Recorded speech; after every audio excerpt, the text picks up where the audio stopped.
Yeah, and well, then you won F3, as you mentioned, and Macau GP, and you secured your Formula One race seat. I knew that you had to turn it down. You prefer to turn it down before, To begin with, yeah. yeah, to begin with.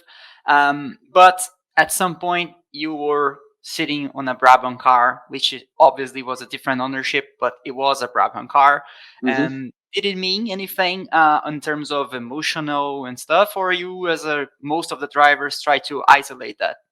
Um, yeah, I think at the time, I was still quite young, and obviously the history of Brabham in Formula One has been huge. So, for me, to be a Brabham, to sign a contract for the Brabham F1 team on an emotional side, yeah, I mean, it meant a lot to me. It really did. Those situations don't often happen out there. I mean, how many people could say they got to drive a Formula One car with their name on it with all that history?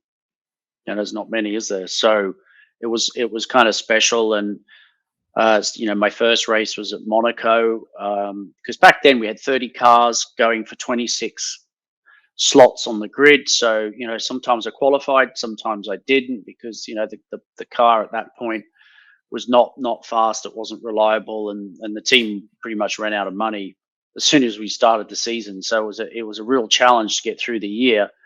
Not ideal, but I'll still always remember with great memories sitting on the grid at Monaco.